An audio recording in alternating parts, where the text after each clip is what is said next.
শোনো, একটা চ্যালেঞ্জ আছে তোমার সাথে। এমন একটা কাজ যেটা শুধু ছেলেরাই পারে, মেয়েরা পারে না। এমন কোনো কাজ করতেই পারে না, মেয়েরা সব পারে। তাহলে হোক চ্যালেঞ্জ। ঠিক আছে, করো, চ্যালেঞ্জ করো।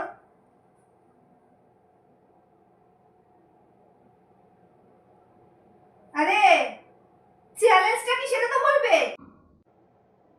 আরে, আরে চুপ করে দাঁড়িয়ে গেলে কেন? হাতটা এরকম রাখতে হবে। আরে বলবে তো চ্যালেঞ্জটা কি? তুমি পাগল নাকি? আরে চুপ করে রয়েছো কেন? আমি তো হেরে যাবো। আরে তুমি বলো, তারপর বলবে মেয়েরা কিছু পারে না, ছেলেরা সব পারে। আরে বলো তো কি করতে হবে, তাহলে দেখবে আমি সব পারবো। আমি আমি একেবারে সেরা। মেয়েরা সব পারে, ছেলেরা পারে না। আরে চুপ করে দাঁড়িয়ে গেলে কেন? আরে কিরকম করে দাঁড়াতে হবে? আরে বলো তো কি করতে হবে, দাঁড়াতে হবে এরকম করে। আর কিছু করেছে?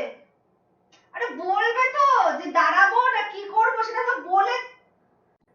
পাথরের মতো চুপ করে দাঁড়িয়ে রয়েছে কেন? বলো কি করতে হবে সেটা তো বলবে। বন্ধুরা, আপনারা যে যার বোঝার বুঝে নিন।